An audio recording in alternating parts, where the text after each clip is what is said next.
Now, Iraq's President Jalal Talabani has said the country's vice president will only stand trial if promises are made of its fairness. The case is threatening to split Iraqi politics. Authorities have issued an arrest warrant for Tariq al-Hashemi for allegedly planning an attack against Prime Minister Nouri al-Maliki, where he's suspected of helping to organize a December the 2nd car bombing inside Baghdad's Green Zone, where parliament and other government and diplomatic buildings are located. Hashemi denies the charges, saying they are politically motivated.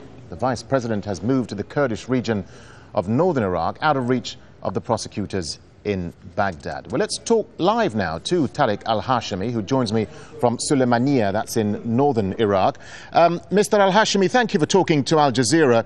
Let me start first by asking you, or just saying, an arrest warrant has now been issued for you on terror charges for this alleged attack against Prime Minister Maliki.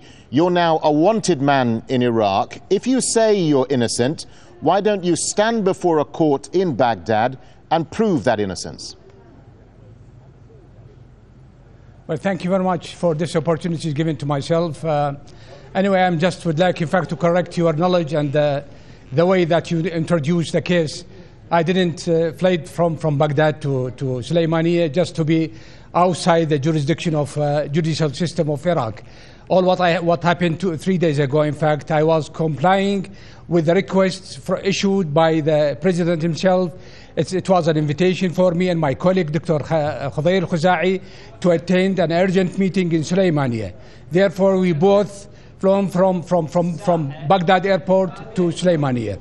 I am ready anytime, as I said, in fact, to present myself, in fact, to Iraqi court, provided that the minimum requirement of justice is available.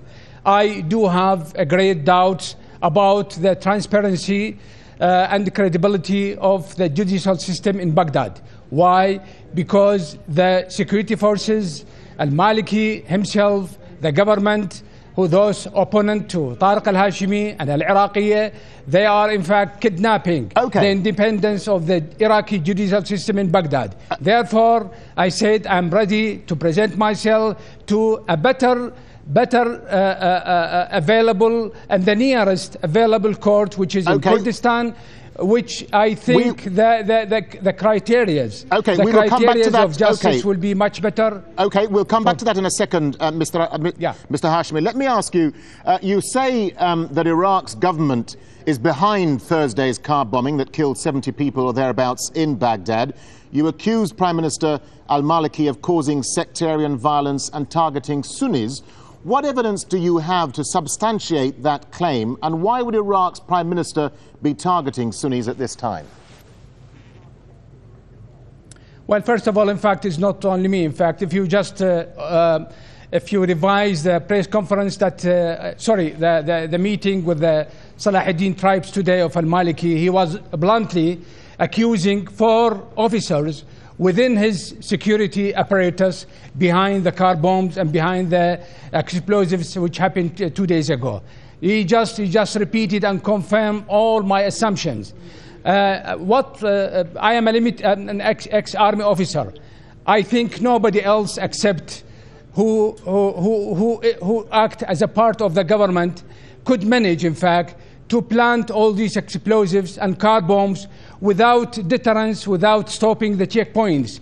Those who plant all those explosives must have some sort of green light and badges and good connection to the checkpoints. And even the size of explosives, in fact, is reflect that this is well organized, which is, to the best of my knowledge, is well beyond any organized crime capacity to do it. And today, al-Maliki himself confirmed that. This is just part of the story. Let me ask you, Mr. Hashemi, let me just come in here because time is limited.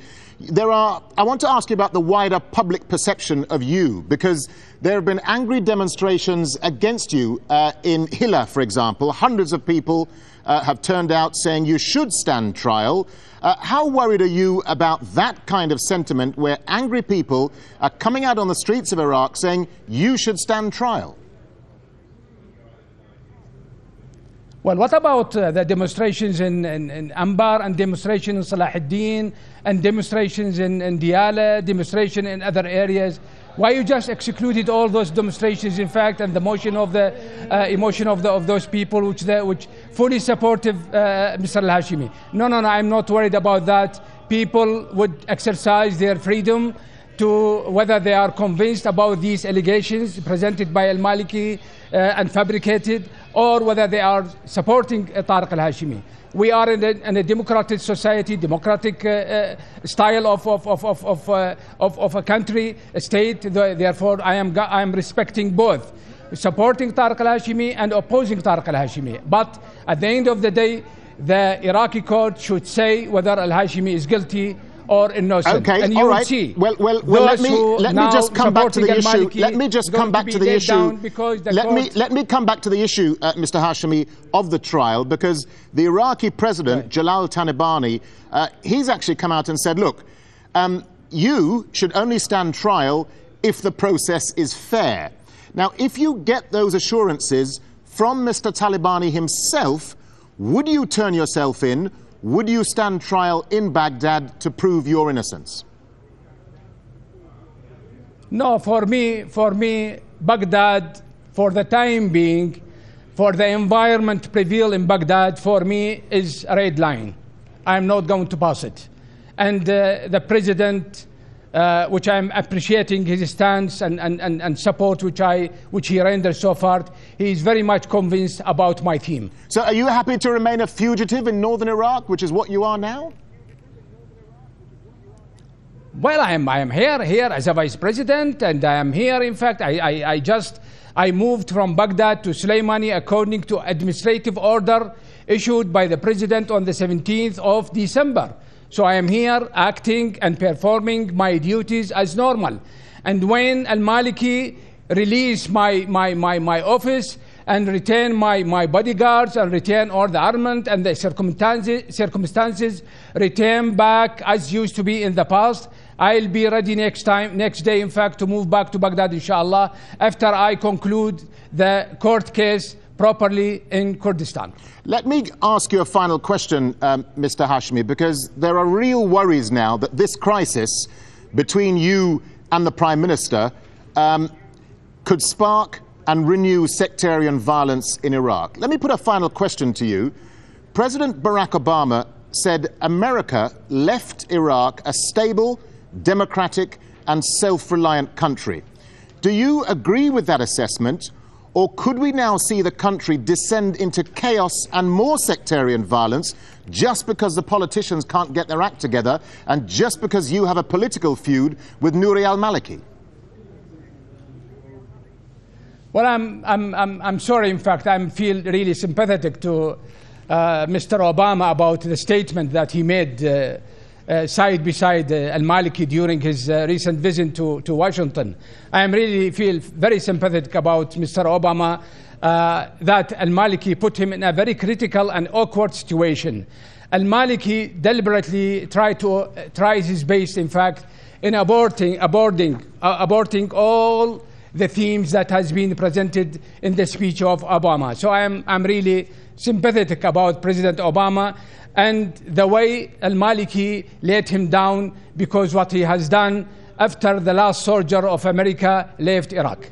Okay, but just quickly, just that question I asked you, are you worried about the sectarian violence which is flaring up now, Sunni against Shia? I am very